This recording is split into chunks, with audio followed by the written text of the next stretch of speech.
Bonjour madame, bonjour messieurs, bienvenue à cette édition en français de la télévision Renaissance, édition de ce jeudi 8 octobre 2020. Les titres pour démarrer. Après le boycott d'Évariste Ndayishimiye hier dans le mini-sommet des chefs d'État de la sous-région ce mercredi, les réactions tombent de partout.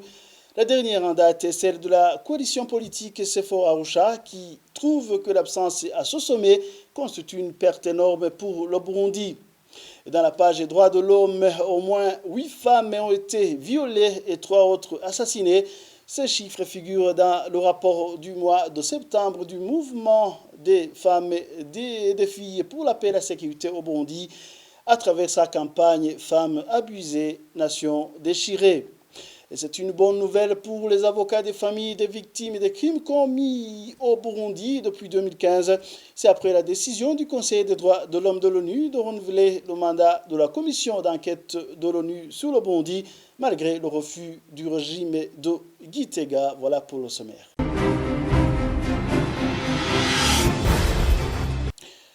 Encore une fois, bienvenue. Éradiquer les forces négatives et les groupes armés opérant dans la sous-région des Grands Lacs, c'est l'engagement des chefs d'État de la sous-région, Paul Kagame du Rwanda, Yoweri Museveni de l'Ouganda, João Lourenço de l'Angola et Félix Tshisekedi de la République démocratique du Congo. C'était lors du mini-sommet de ce mercredi 7 octobre, un mini-sommet au cours duquel le président burundais Évariste Ndayishimiye a brillé par son absence, n'est-ce pas Thierry Bigrindavi?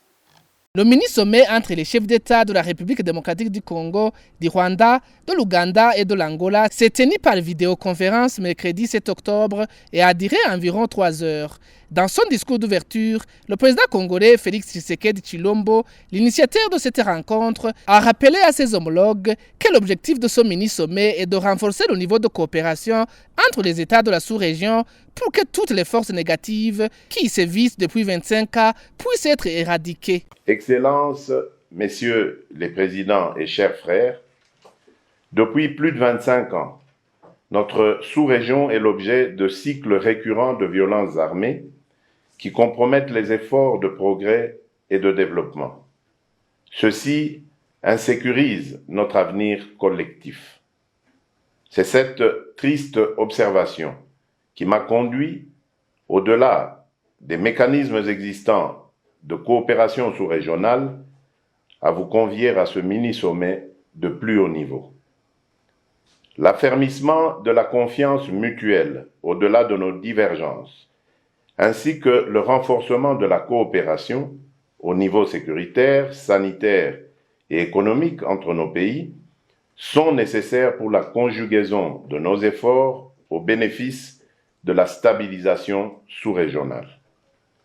Je suis convaincu que nos présentes assises permettront de construire une nouvelle et positive dynamique contre tous ces maux qui affectent notre sous-région. Ces 4 chefs d'État, Paul Kagame du Rwanda, Yoweri Museveni de l'Ouganda, João Lourenço de l'Angola et Félix Tshisekedi de la République démocratique du Congo, ont tous affirmé leur volonté de lutter conjointement contre les forces négatives et les groupes armés opérant dans la région des Grands Lacs et particulièrement en République démocratique du Congo. Du moins, c'est le communiqué final lu par la ministre des Affaires étrangères de la République démocratique du Congo, Marie Tumba Nzenza, adopté par les 4 chefs d'État. Les chefs d'État de 4 pays ont passé en revue la situation sécuritaire dans la sous-région des Grands Lacs et ont rappelé l'accord cadre d'Addis Abeba de février 2013 qui affirme les préoccupations sécuritaires des pays de la sous-région des Grands Lacs. À cet égard, ils ont réaffirmé leur volonté de conjuguer leurs efforts visant à éradiquer les forces négatives et les groupes armés opérant dans la région des Grands Lacs. 5. Ils ont condamné l'activisme des forces négatives dans la sous-région des Grands Lacs et ont réaffirmé leur volonté de militer pour le renforcement des capacités des mécanismes existants dans la sous-région des Grands Lacs afin de couper les forces négatives des sources de financement de leurs activités et de lutter conjointement contre les réseaux mafieux tant régionaux qu'internationaux, qui contribuent à l'exploitation et au commerce illicite des ressources naturelles dans la sous-région des Grands Lacs. Le président burundais Evariste Ndayishimiye est le seul chef d'État qui avait été convié à cette rencontre de haut niveau, mais qui l'a boycotté. Son porte-parole, Jean-Claude Karegwa Ndenzako, a déclaré au micro de nos confrères du groupe de presse Iwachu que le chef de l'État aurait communiqué déjà s'il avait l'intention de participer à cette rencontre. Toutefois, il ne s'est pas exprimé sur les raisons de cette absence. Le Burundi avait déjà décliné l'invitation de participer dans le mini-sommet de Goma, prévu initialement le 13 septembre, pour une raison de calendrier chargé. Merci à Thierry Bigirindavi. L'absence du Burundi dans le mini-sommet des chefs d'État de la sous-région est une perte énorme pour le pays. Cet avis est d'Emmanuel Ndereimana, porte-parole de la CFOA Arusha. Selon lui, que personne ne soit étonné parce que Evariste Ndayishimiye suit la politique léguée par feu Pierre Nkurunziza qui, pendant 5 ans, n'a jamais effectué des sorties pour rencontrer d'autres présidents de la République. Suivez Emmanuel Ndereimana. Rien n'est étonnant. Lui-même avait déclaré haut et fort qu'il fera exactement, il marchera dans les pas de son prédécesseur Feu Nkurunziza. Il n'a rien fait pour développer ce pays. Si vous n'êtes pas présent dans les réunions avec les chefs d'État des pays voisins, dans la région ou dans la sous-région, pour discuter de beaucoup de questions par rapport à la sécurité, par rapport aux biens du peuple, par rapport à la circulation des biens et des marchandises. Si, comme il vient de le faire le président du Burundi, son absence marque un grand handicap pour le développement du Burundi et pour le peuple burundais. Parce qu'en général, on ne peut pas gouverner un pays en étant fermé sur soi-même.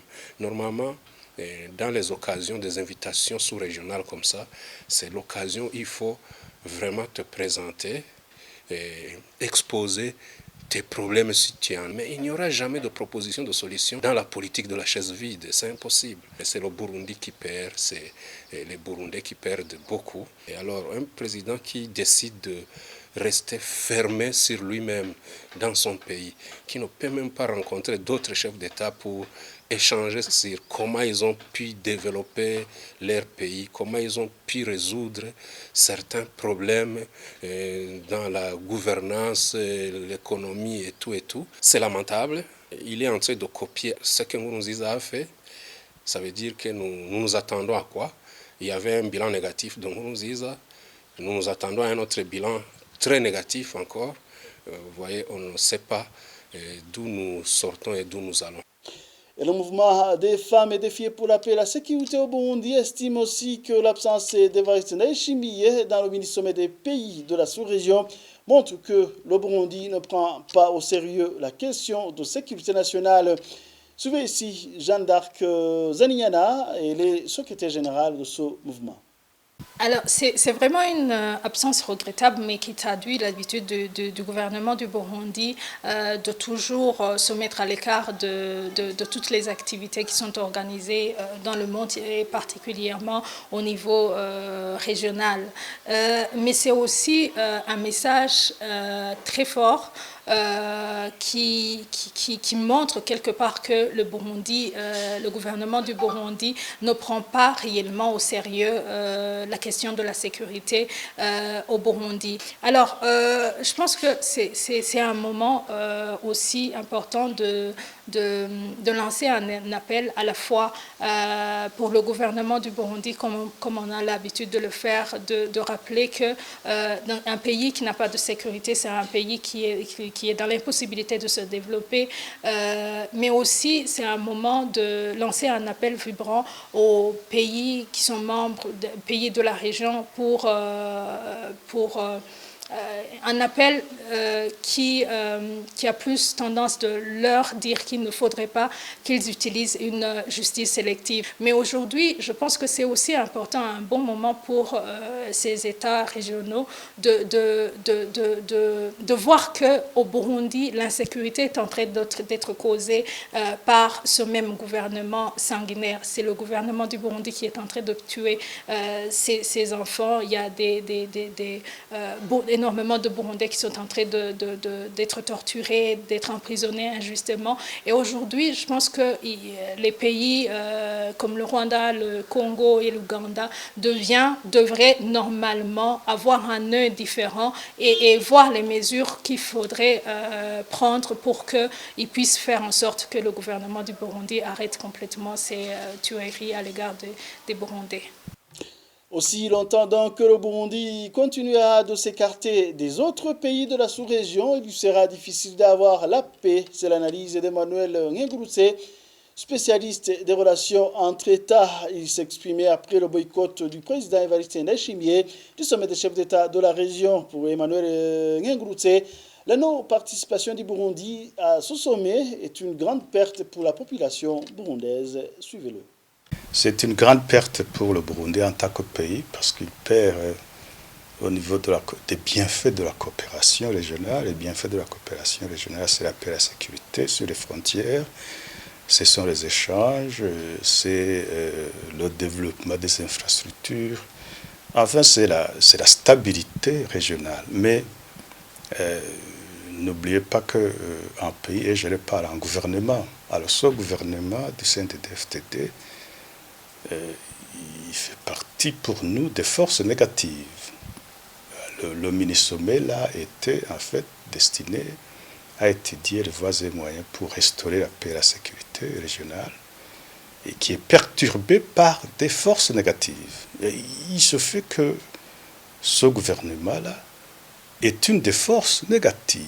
Et là j'en veux pour preuve que depuis bientôt plus de 5 ans, même plus, il ne fait que tuer systématiquement ce qui n'appartiennent pas au parti CNDD-FDD ou alors les Tutsis. Voilà, donc les objectifs de ce gouvernement sont diamétralement opposés aux objectifs des autres pays de la sous-région qui tiennent à établir une paix, une stabilité régionale ainsi qu'un développement régional. Et il faut d'abord qu'ils commencent à éliminer tous ceux qui ne sont pas d'accord avec eux, tous ceux qui ne ressemblent pas à leurs membres. Et ensuite, après, ils vont amener la paix, probablement. C'est vraiment étonnant qu'ils boycottent tout le temps. Ils ont des objectifs inavouables et des objectifs qui sont macabres. Ils font partie des forces négatives. Donc, ils ne peuvent pas coopérer avec des pays qui tiennent à, n'est-ce pas, rétablir la paix et la sécurité ainsi que le progrès de la sous-région. Page droit de l'homme à présent, au moins 8 femmes ont été violées, parmi elles 2 petites filles et 3 autres ont été assassinées. Ces chiffres figurent dans le rapport du mois de septembre du mouvement des femmes et des filles pour la paix et la sécurité au Burundi à travers sa campagne Femmes abusées, Nations déchirées. Les présumés auteurs de ces violations sont certains agents de sécurité et les Imbonerakure. Suivez ici Madame Jeanne d'Arc Zaniana, elle est secrétaire générale de ce mouvement. Le mouvement des femmes et filles pour la paix et la sécurité au Burundi a sorti son 2e bulletin dans sa campagne qu'on a intitulée Femmes abusées, Nations déchirées. Et au cours de ce mois de septembre qui vient de s'écouler, on a pu identifier 8 femmes qui ont été violées et parmi elles, il y avait 2 petites filles, l'une de 5 ans et une autre de 6 ans. On a identifié 3 femmes qui ont été tuées. Il y a eu 3 femmes qui ont été victimes de graves violences domestiques domestique. On a pu identifier une femme qui a été torturée par les Imbonerakure et 2 femmes arrêtées par la police et d'une façon arbitraire. Ce qu'il y a aussi de nouveau dans son bulletin, c'est qu'on a pu quand même mettre en lumière des violences économiques qui risquent d'arriver si jamais le projet de loi sur les travailleurs, sur le travail des travailleurs au Burundi, dans lequel on a mis une loi qui a plus tendance de réduire à moitié le salaire des femmes qui prennent leur congé maternité. Cela alors va engendrer de violences économiques par rapport à la vie quotidienne des familles au Burundi. Autre chose, c'est que par rapport aux différents rapports qui ont été sortis par les organisations de la société civile, on a eu à voir qu'il y avait, au cours de ce mois de septembre, il y a eu beaucoup de personnes qui ont été tuées, une centaine de personnes qui ont été tuées, une trentaine de personnes qui ont été torturées et beaucoup d'autres personnes qui ont subi de graves violations de droits de l'homme. Et le mouvement des femmes et filles pour la paix et la sécurité au Burundi, on a souhaité revenir sur ces cas du fait que derrière chaque homme qui a été torturé, derrière chaque homme qui a été victime d'arrestations arbitraires ou chaque homme qui a été tué, il y a toujours une femme qui subit des conséquences face à ces violations. Le journal poursuit le renouvellement du mandat de la commission d'enquête des Nations Unies sur le Burundi est l'un des signes qui montrent qu'au Burundi, les assassinats et le non-respect des droits de l'homme continue malgré le changement du régime. C'est ce qu'indique ici Maître Dieudonné Bachelet Chizé, président du collectif des avocats pour la défense des victimes de crimes et de droit international commis au Burundi. CAVIB en sigle, avec plus de 200 personnes assassinées au cours de 3 mois de pouvoir d'Evariste Ndayishimiye, le CAVIB estime que cette commission des experts onusiens va donc aider à suivre de près ce qui se passe au Burundi. Suivez. Ça a été une très bonne nouvelle de voir que le mandat de la commission a été renouvelé. Si on analyse le mandat de la commission, une commission qui est chargée d'enquêter, de faire le monitoring des violations et d'identifier les responsables de ces crimes contre l'humanité qui sont en cours au Burundi depuis 2015. C'est donc un sentiment de satisfaction parce que depuis la mise en place d'un nouveau gouvernement avec un nouveau président, il y avait des pays qui disaient voilà, il y a un changement, ça ne sert à rien. Plutôt, si on analyse les rapports qui ont été rendus publics, qui sanctionnent les 100 premiers jours du président Ndayishimiye, il s'est avéré plutôt que les violations des droits de l'homme se sont accentuées avec plus de 200 personnes qui ont été tuées, des dizaines de personnes portées disparues, des centaines de personnes arrêtées arbitrairement, les discours de la haine qui sont tolérés, voire encouragés. Donc, nous avons besoin que toutes ces violations soient sous observation d'un organe international neutre qui a les compétences de faire des recommandations qui ont une voix qui porte loin. Nous espérons que les rapports de cette commission seront utiles même dans l'avenir, dans la lutte contre l'impunité, dans la recherche d'une justice pour les victimes et pour le pays, parce que le Burundi aura besoin de se réconcilier avec lui-même pour retourner sur les rails de la paix, du progrès et de la démocratie. Et avant de clore cette édition, rappelons que les 4 reporters du groupe de presse Iwachu totalisent ce jeudi 353 jours d'incarcération. Ils ont été condamnés le 30 janvier à 2 ans et demi de prison et d'une amende de 1 000 chacun par le tribunal de grande instance de Bubanza. Pour rappel, ils ont été arrêtés le 22 octobre dernier à Bubanza. Christine Kamikazi, Agnès Ndribusa, Terence Mozenzi et Gide Harerimana sont accusés de tentative d'atteinte à la sécurité intérieure de l'État. Et voilà, tout est bien qui finit bien. C'est ce qui prend fin cette édition. Merci pour votre attention. À la prochaine.